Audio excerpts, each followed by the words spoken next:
I wish to make a statement about this House's scrutiny of delegated powers during the pandemic and on the selection of amendments to the motion relating to the Coronavirus Act later today.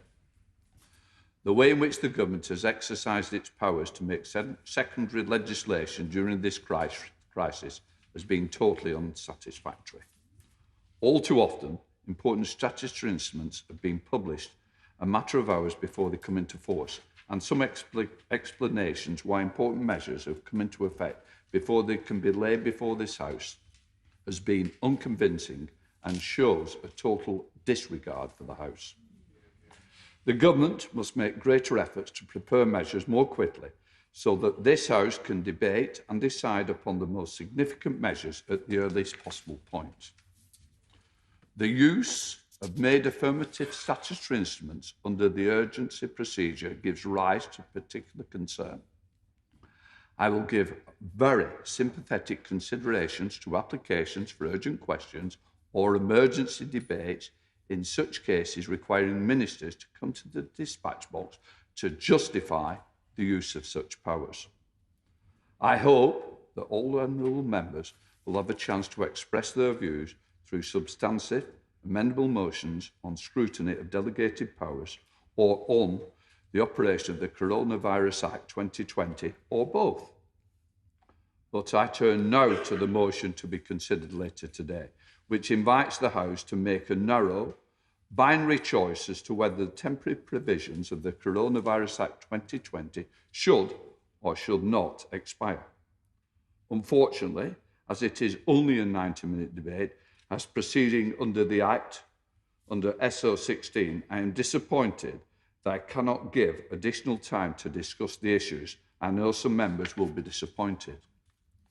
When I became Speaker, I made it clear that I would take decisions on matters relating to procedure, guided by professional advice.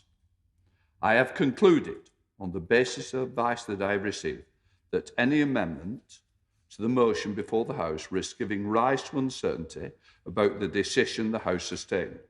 This then risks decisions which are rightly the responsibility of Parliament, ultimately being determined by the courts. Lack of clarity in such important matters risks undermining the rule of law. I have therefore decided not to select any of the amendments to the motion. As I hope my earlier comments show, I have not taken this decision lightly. I am looking to the government to remedy a situation I regard as completely unsatisfactory. I now look to the government to rebuild the trust with this House and not treat it with the contempt that it has shown. We now come to questions to Prime Minister Jason McCartney. Number one, please, Mr. Speaker. Prime Minister. Mr. Speaker, I know the whole House will want to join me in expressing my deepest sympathies to the families and friends of Sergeant Matt Ratana, who was tragically killed in Croydon on Friday. It is a reminder of the huge debt we owe to those who put their own lives at risk to keep us safe every day. Mr. Speaker, tomorrow sees the start of Black History Month. For generations, countless people of African and Caribbean descent have been shaping our nation's story, making a huge difference to our national and cultural life, and helping to make Britain a better place to be. And this is a fantastic moment to celebrate their contribution to our country. Mr. Speaker, this meeting I had meetings with ministerial colleagues and others in addition to my duties in this House. I shall have further such meetings later today. Thank you, Mr. Speaker. The events sector, which includes weddings, festivals, conferences and music events, supports nearly 1 million jobs and is worth over £30 billion to the UK economy. It's been devastated by COVID. Revenue is down 90% since last year. Will the Prime Minister look at financial support focusing on grants, not just loans, especially for freelancers, including musicians and performers? And will the government support proactive COVID-secure testing events to boost confidence and start to allow the events industry to support itself? Mr. Speaker, my honourable friend is absolutely right to champion the sector in the way that he does. The £1.57 billion Culture Recovery Fund is clearly intended to support those organisations and the freelancers that he mentions. I think the vision that he lays out for people going to events where people could be tested before they go is absolutely right. And I hope that when that day comes, the public will show their support for this vital sector by visiting theatres as they reopen. We now come to the Leader of the Opposition, Keir Starmer. Thank you, Mr. Speaker. Can I join the Prime Minister in sending my deepest condolences to the family and friends of Sergeant Matt Ratana? This was a truly appalling incident. And I have to say, every time I contemplate the circumstances, I shudder, and I suspect I'm speaking for a lot of people when I say that. It reminds us of the huge debt that we owe all of our police officers and the risks that they take every day to keep us safe. Mr. Speaker, over 16 million people, that's about 1 in 4, are now living under local restrictions. In recent months, 48 areas in England have gone into local restrictions. But only one has ever come out and stayed out. That's Luton. Why does the Prime Minister think that is? Minister. Well, Mr. Speaker, the right honourable gentleman is absolutely right to draw attention to the importance of local lockdown measures, and I can just tell him and tell the House that since I last updated the House, he's absolutely right to say that there is now a serious and growing problem with the resurgence of the virus, and that's why we brought forward the package of measures that we did last week. The reason, I think, for the success of Luton is that local people pulled together to depress the virus, to follow the guidance, and that is the way forward for the entire country. And that is what we did before in March and April, and I've no doubt that that is what we're going to do again. Mr. Speaker, when local restrictions were introduced, the Prime Minister described them as a whack-a-mole strategy.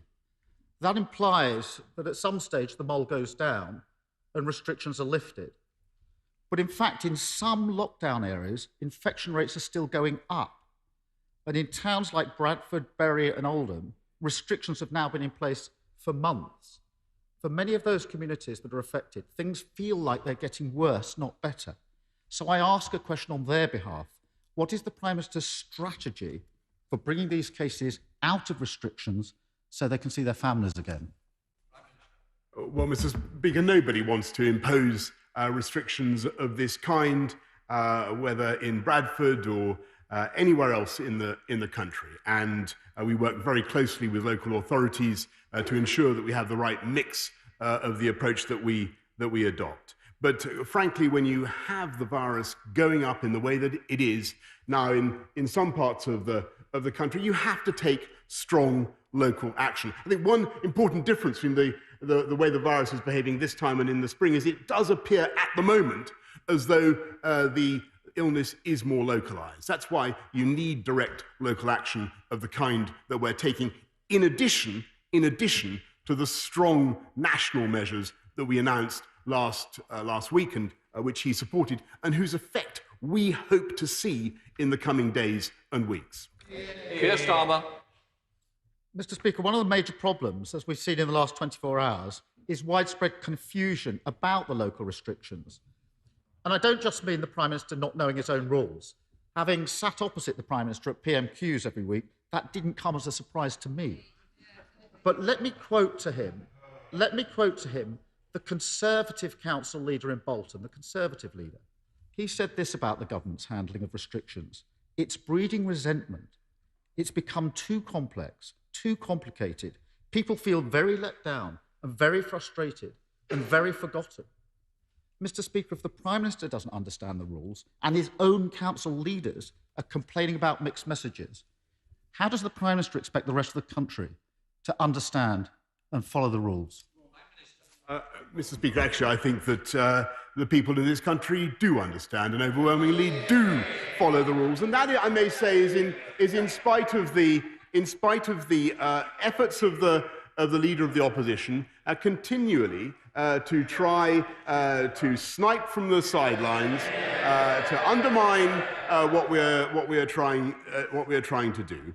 And he mentions the the restrictions in the northeast, and I cleared that matter up as fast as I could. It's very clear that you shouldn't mix indoors, either at home or in a hospitality setting, and you should avoid socialising outdoors. We need to apply that in the northeast because that is where it is spiking. I think people do understand why we're doing that. I think people too do get it. I think people want us to defeat this virus, and they want to see us doing it together, Mr. Speaker. And so can I invite him, sometimes he backs the government, sometimes he snipes from the sidelines. Can I ask him to be a little bit consistent, show some support? Let's hear him try and instill some confidence in the British people in the measures that he supports, Mr. Speaker. Keir Starmer. Mr. Speaker, the idea that anybody who asks the Prime Minister a question at Prime Minister's questions is undermining the government effort is wearing a bit thin. We have openly supported the restrictions, but it's perfectly reasonable to ask why they're not working. Mr. Speaker, I spoke to the leader of Newcastle Council yesterday. He said the other big problem, apart from government messaging, is the lack of economic support being provided to local communities under restrictions. Newcastle Council indicate that by the end of the year, 10,000 jobs in hospitality will have been lost. Many businesses are forced to stay closed. Prime Minister, but for these extraordinary restrictions, these are viable jobs. These businesses are doing the right thing. Why has the government decided that these jobs aren't worth saving?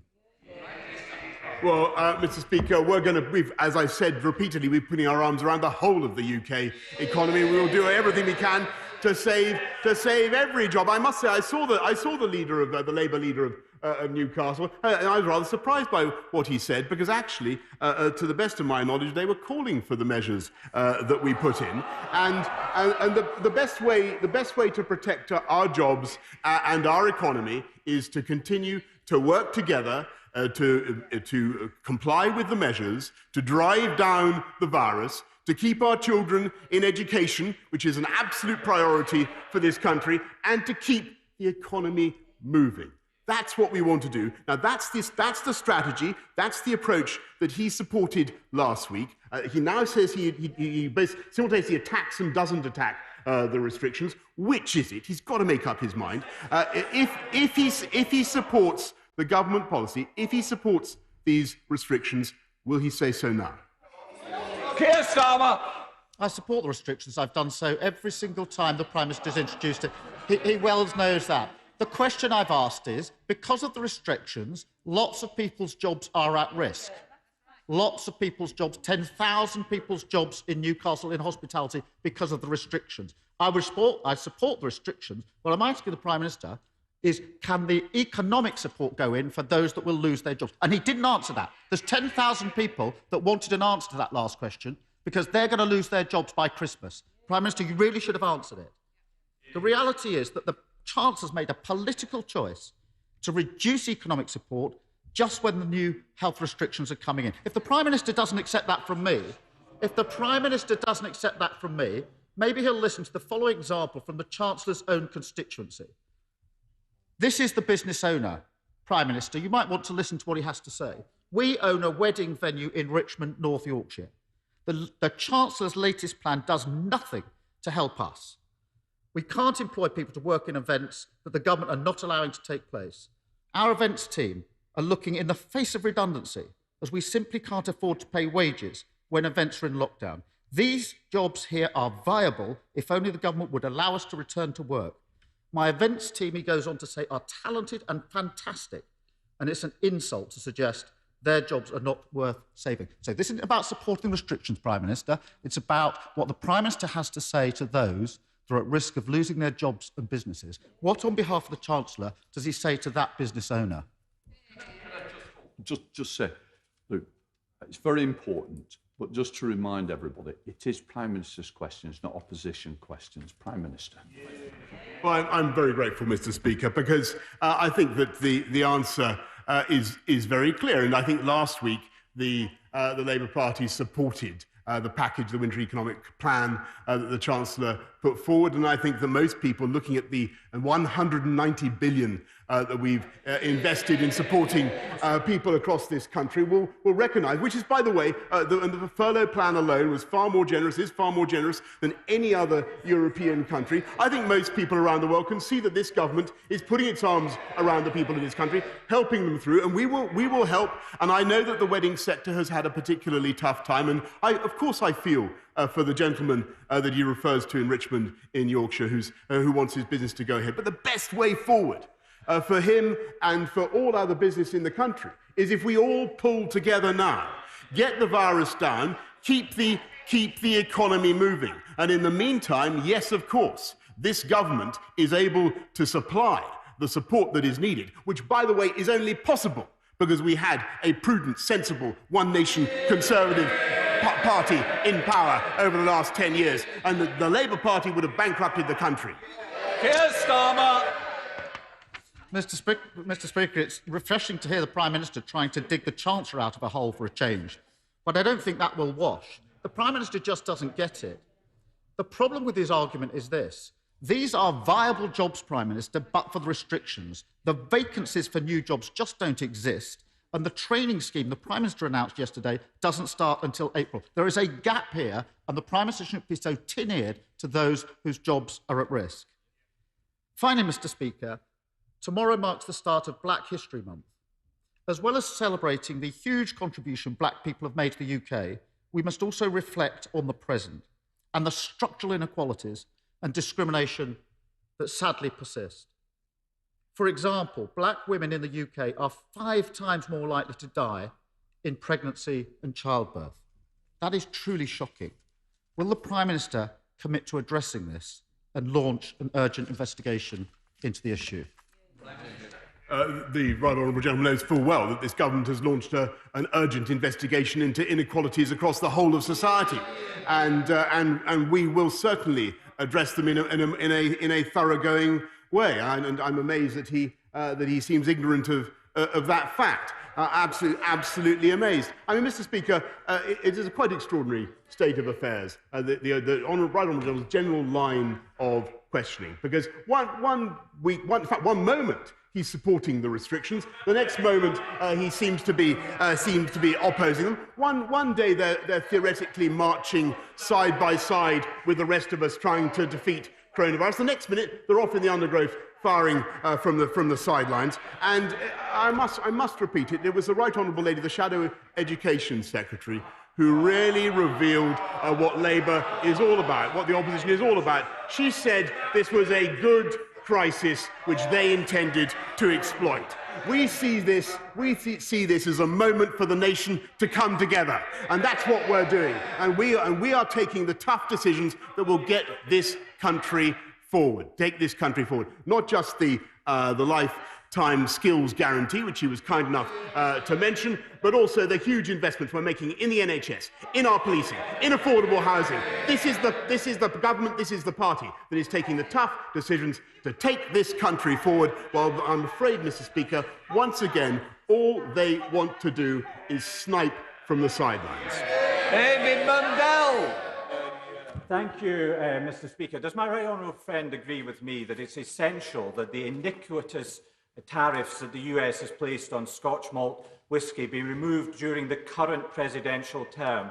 And therefore, will he commit the government, as a matter of urgency, to reach a bilateral agreement with the US on the Airbus-Boeing dispute so that that can happen? Mr. Speaker, I'm grateful to my right honourable friend for raising this important matter, as I've raised several times myself with President Trump and others in the US administration. We will continue to take a very robust line, and it cannot be right that American consumers should continue to pay over the odds for Scotch. It cannot be right that this discrimination should continue, and we will fight it every step of the way. We now come to the Leader of the SNP, Ian Blackford.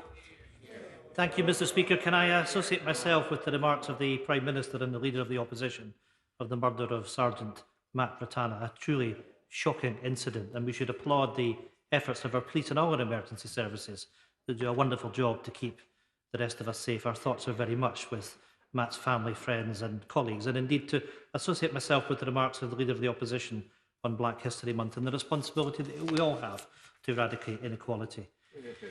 Mr Speaker, yesterday the Scottish Social Attitudes Survey revealed that just 15% of people trust the UK government to work in Scotland's interest. Last night, Scotland's MPs voted overwhelmingly against the Tory power grab bill. But the Prime Minister forced it through anyway, in the biggest attack on our Scottish Parliament in the history of devolution. So can I ask the Prime Minister, if he cares to listen, and it's not a difficult question, why does he think the people of Scotland have no trust in him or his government? Mr. Speaker, I'm afraid that he's completely wrong in what he says about the internal market bill, and perhaps the people of Scotland deserve to hear a clearer account of what it does from him. After all, this bill devolves, which is, I believe, supported by the Right Honourable General Leader of the Opposition, actually devolves power back to Scotland, gives power back to Scotland, enables Scotland not just to take back control of Scotland's spectacular fisheries, but also opens up markets for Scottish agriculture around the world. I may tell the House today, Mr. Speaker, is a historic day. Because after 23 years in which every successive government has failed, this government has managed to lift the ban on British beef in America. And Scottish beef will be going to the United States thanks to the efforts of the British government, Mr. Speaker. And I think that is a fact that he might, with advantage, inform his electorate in Scotland. Blackford. I don't know what that was, Mr Speaker, but it certainly wasn't an answer to the question, and it's little wonder that the trust of the government is at 15% and falling after that performance. Here we go again, yapping, bumbling, mumbling, but no answer. Since he can't answer a straight question, I will tell the Prime Minister. Order. I expect the Prime Minister to be heard. I certainly want to hear the Leader of the SNP, Ian Blackford. Thank you, Mr Speaker. We're very used to Scottish voices being shouted down by the Tories in this place. A Tory government that casually and arrogantly breaks international law and breaks devolution has shattered any remaining trust in this broken Westminster system. Mr Speaker, last night was a defining moment. If this attack on devolution fails to gain the consent of the devolved parliaments in Wales and Northern Ireland and Scotland, will the Prime Minister withdraw this legislation, or will he force it through against our wishes? Isn't the Prime Minister demonstrating yet again that the only way to defend our Parliament and its powers is by Scotland becoming an independent country? Well, Mr. Speaker, I think the Right Honourable Gentleman demonstrates once again that his ambition is simply to foment grievance where no grievance should exist. All this bill does actually is devolve power back from Brussels to Edinburgh. It gives powers back to Edinburgh, which he should welcome. But more importantly than the powers, the people of this country aren't really interested in wrangling between people. What this bill does is it protects jobs, it protects growth, it protects trade in the United Kingdom, and that is the most important thing, and that's why he should support it. Dr. Ben Spencer. Thank you, Mr. Speaker. Despite the many challenges of the COVID pandemic, one unexpected relief to many of my constituents has been reductions in noise and air pollution from the M25 during lockdown. Runnymede and Weybridge greatly benefits from the connections our motorways provide, but this comes at a cost. Does my right honourable friend agree with me that as we rebuild our economy, we must ensure that our infrastructure, the backbone of our country, is sustainable and minimises the impact on our communities? My honourable friend is absolutely spot on, and that's one of the reasons. And when he talks about the M25 and noise and pollution from the M25, we have a vision on this side of the House. This government wants to accelerate the introduction of electric vehicles, of zero-emission vehicles, of quieter vehicles, in order not just to reduce pollution, but to reduce noise as well. And that's what we're going to do. Liz Saville-Roberts. Diolch yn fawr, Efarydd. From tomorrow, 2.3 million people in Wales won't be able to travel out of county without good reason. Yet people from lockdown areas in England can still visit rural Wales. Travelling from Betws-y-Coed to Begellet could land you with a fine, but Rochdale to Rosnaga, no problem. Now, I raised this with the Prime Minister last week. Leisure travel from lockdown areas has got to stop. Will he make good on this today? I'm grateful to the Right Honourable Lady. There are different measures in place as we've discussed already this afternoon. But overall, the UK is proceeding with the same approach, and I'm very grateful to Mark, Drakeford, and everybody else in the Welsh Government for the way we're working together to defeat the virus. Yes, there will be some differences, and yes, there will be some seeming illogicalities, that's inevitable in tackling a pandemic. But I'm grateful for the cooperation that she is giving. Rob Butler. Thank you, Mr. Speaker. My constituents in Wendover will be worst affected by the construction of phase 1 of HS2, according to the House of Lords.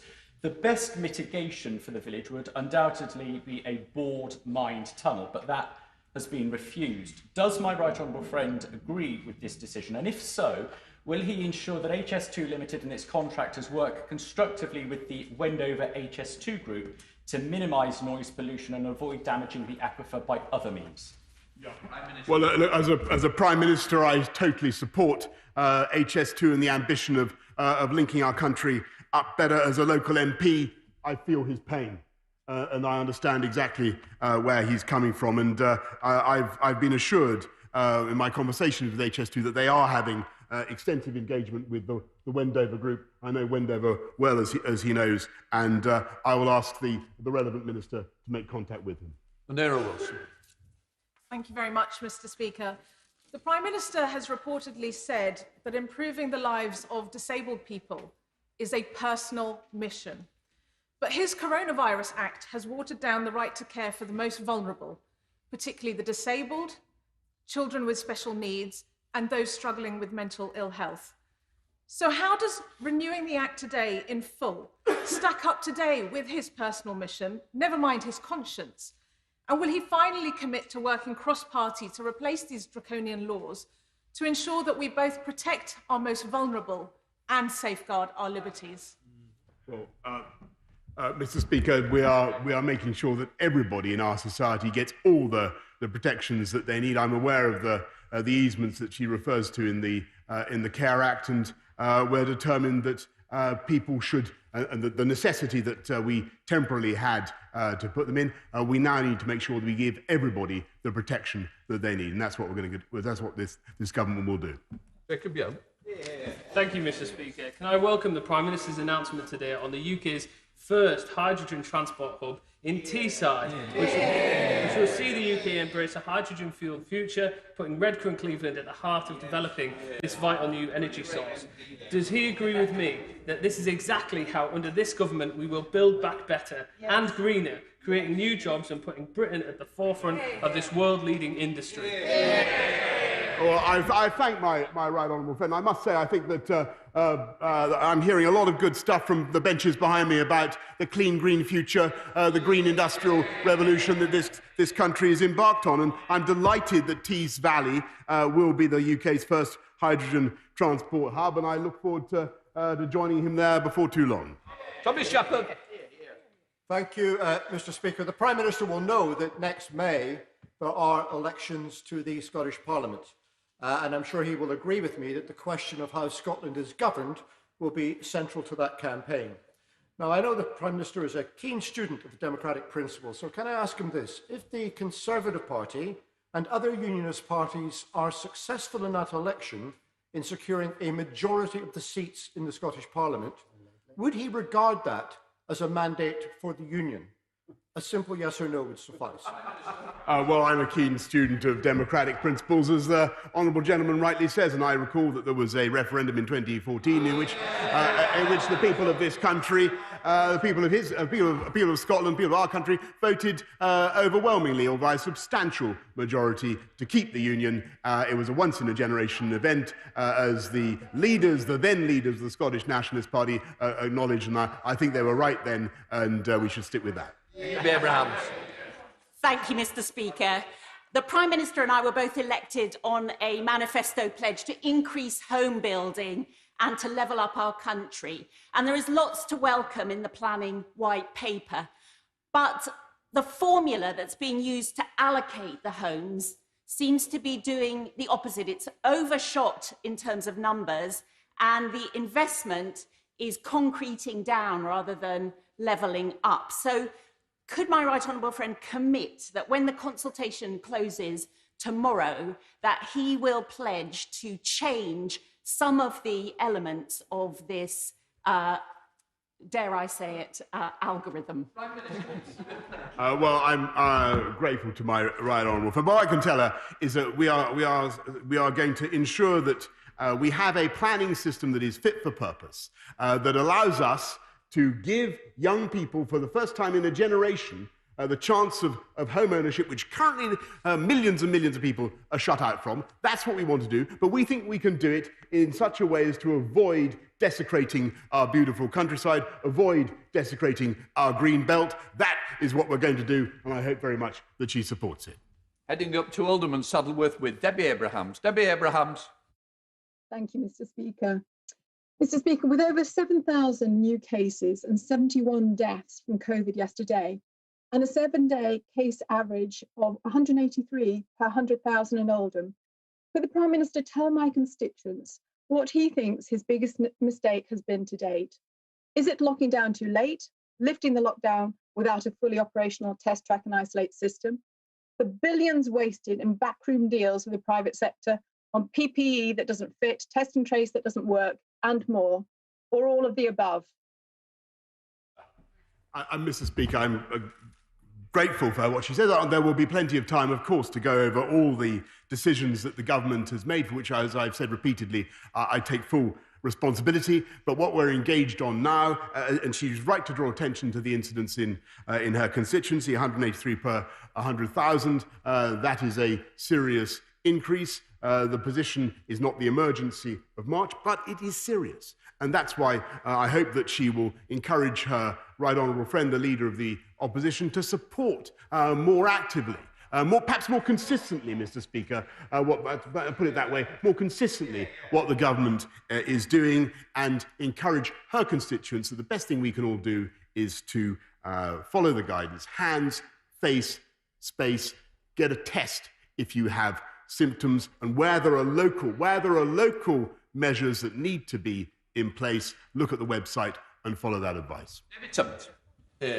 Mr. Speaker, my right honourable friend and I have the privilege of representing areas with an honourable history of supporting refugees. What plans does my right honourable friend have to mark the successful conclusion of the 5-year Syrian resettlement scheme, regarded as giving the UK the international gold standard for refugee resettlement, and providing safe legal routes to the UK, and bolstering our efforts to deter human trafficking? Mr. Speaker, I think that the UK can be, and I thank him, can be incredibly proud of what we have done to resettle Syrian refugees.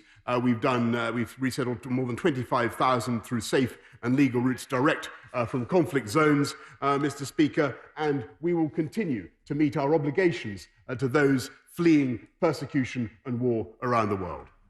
Heading to South London with Janet Davey. Janet Davey. Thank you, Mr. Speaker. The hospitality sector has already suffered hugely as a result of this crisis and is now facing further damage because of the Chancellor's decision to withdraw support. Nearly 200,000 jobs in the hospitality sector across London are now at risk. This includes over 800 jobs in my constituency of Lewisham East. Working people deserve a government that works for them. Instead, they're being told that their jobs are unviable. Why does the Chancellor and the Prime Minister think that these jobs just aren't worth saving? Minister. Mr. Speaker, we're doing everything we can to save every job in the country, and that's why the Chancellor set out the winter economic plan that he did. That's why we have the job retention bonus at the end of January. But of course, things are tough, and as the Chancellor has said, and we cannot save every job, but we have the kickstart funds. £2 billion to support young people into work. Plus, we now have the lifetime skills guarantee to ensure that people can retrain for the jobs that are going to be created by this economy. Henry. Mr. Speaker, as co-chair of the Midlands Engine all-party parliamentary group, I am determined to champion the Midlands Engine and make sure that the Midlands, the largest regional economy outside of London, is not left behind in the government's levelling up agenda. Will the Prime Minister show a commitment to investing in the heart of our country and fire up the Midlands Engine?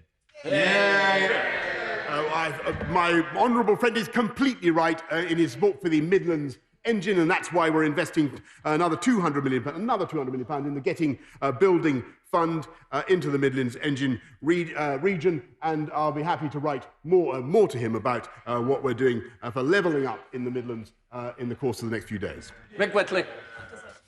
Thank you, Mr. Speaker. Last week, the Chancellor made the political choice to write off 1 million jobs as unviable. In my constituency of Birkenhead, that's over 1,000 jobs at risk, and in the North West, it's 141,000 jobs. This would be unemployment on a scale even worse than under Thatcher. Can the Prime Minister tell the House why does he and the Chancellor think that's a price worth paying? Mr. Speaker, this is completely to misrepresent what the Chancellor is trying to do. We've already put, as I've just told the House, we've already put £190 billion into supporting livelihoods, into supporting people, into supporting families. We're going to continue to put our arms around the people of this country. But the most important thing is to get the economy moving, get people into work, and at the same time to keep kids in school. But the only way we can do that is if we suppress the virus in the way that the government has set out, with the lockdown measures, the local lockdown measures that we've announced, and with the national measures that I hope are the subject of cross-party support. Boris Robertson. Thank you, Mr. Speaker. Does the Prime Minister believe in the value of local accident and emergency units? And will he work to ensure the return of the A&E to Cheltenham General Hospital? The Local Hospitals Trust has said it will return, but can he try to ensure that it returns sooner rather than later?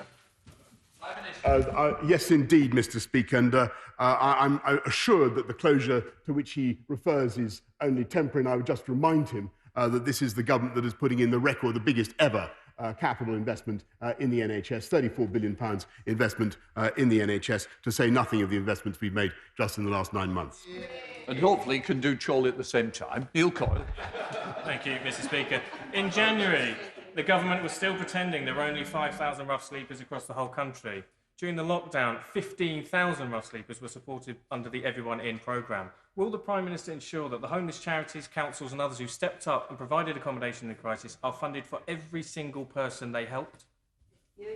Well, he raises a very important point, and I think actually it was one of the consolations of this crisis that we were able to prevent so many rough sleepers from succumbing in the way that happened, alas, in other countries. I think that was a great effort by the communities department and the charities working together. And of course, we will continue to do what we can to support those vital charities to prevent rough sleeping and homelessness. Thank you, Mr. Speaker.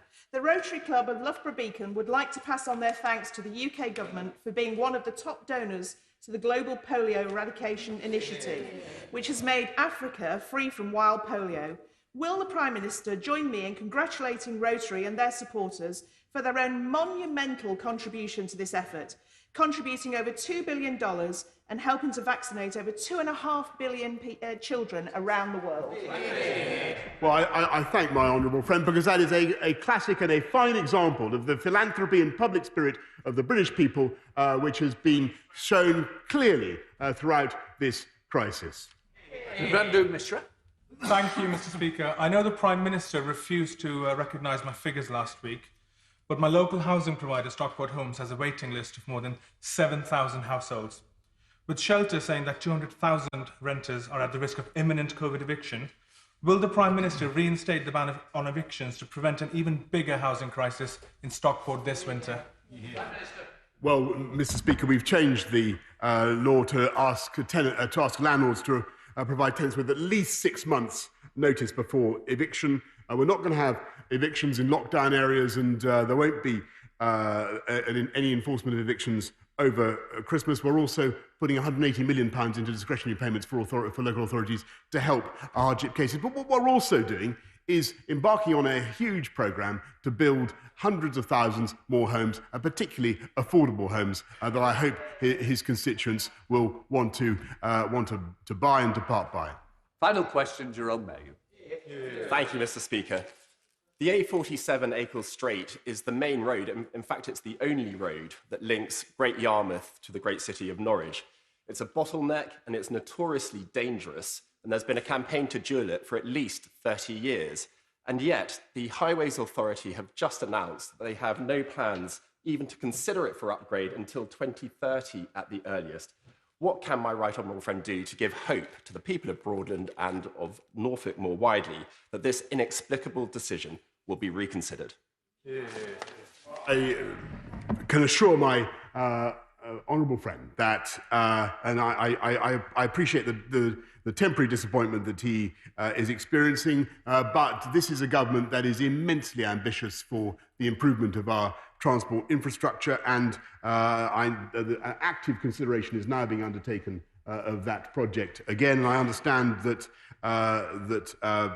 parliamentary colleagues are meeting with Baroness Veer, the Roads Minister, this week to discuss the options for additional schemes from 2025 onwards. In order to allow the safe exit of honourable members participating in this item of business and the safe arrival of those participating in the next, I'm suspending the House for 3 minutes. Order!